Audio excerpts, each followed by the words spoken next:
How many of you have known someone with depression? So NIM, the National Institute of Mental Health, has a poll that says that 10.3% of Americans aged 18 to 25 have had a major depressive episode in the past year alone. I'm one of those people. Hi, my name is Krystal Williamson, and today I wanted to speak to you about my journey to higher education, as well as my disabilities and how I cope with them, and how, even though we're very different, I'd like to be able to reach across these differences so that you might be more comfortable dealing with people with mental illnesses, as well as speaking with me as a student.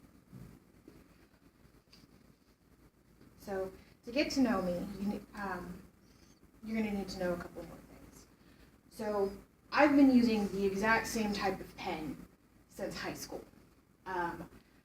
As many of you can probably tell, I'm actually older than you guys. So I turned 25 on January 21st. I'm an independent student, but I'm not a non-traditional student. I started going to college in 2010 when I graduated from high school in Tennessee, and went to Berea College between 2010 and 2012.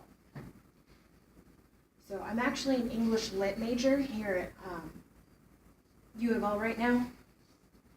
And between that time, there was a 4-year gap where I was unable to attend college because my father denied me access to his tax returns. And with the federal requirements, that meant I had to wait until I was 24 to go back to school. So while that break wasn't something that I originally planned, it allowed me to get experience in a lot of different job fields that'll help me towards my master's in library science, and it also gave me time to work on my own mental health issues. So when the American Care Act was passed, I was actually finally able to get access to psychiatric care that I've been needing for over 10 years.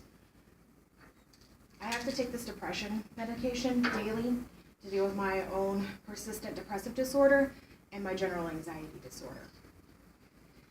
So the National Institute of Mental Health defines persistent depressive disorder as a depressed state that lasts for over 2 years. My depression started in 2006 and continues on to today, which makes it a disability. NIM defines anxiety as persistent and overwhelming feelings of anxiety that last for months at a time. Again, mine started in middle school and continues on to today. It's another disability. Part of my anxiety are my body-focused repetitive behaviors, which not many people are familiar with. I have trichotillomania, or trick for short. It's a hair pulling disorder, and I also have excoriation disorder, which is a skin picking disorder. So one of the biggest problems that people with mental illness face today is social stigma against people with mental disorders and mental illnesses in general.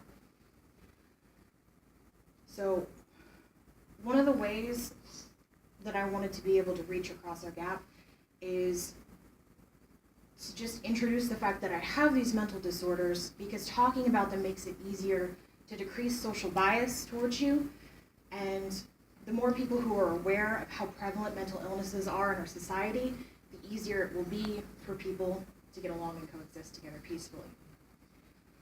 Some of the ways that I cope with my own mental illnesses are my writing. Obviously, I've got a map up here. This is what I've designed for my Crossroads City series.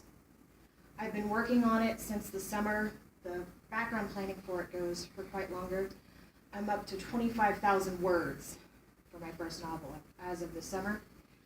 I also cope with using stimming, so spinner rings and various things like that, and other art therapy. So I know that it's different to deal with someone who's open about speaking about their mental illnesses and maybe their gender identities. So I hope that, in conclusion, you've learned more about me today and feel more comfortable being able to approach me and ask me questions about these things.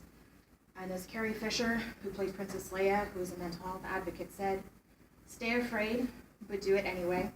What's important is the action. You don't have to wait to be confident. Just do it, and eventually the confidence will follow."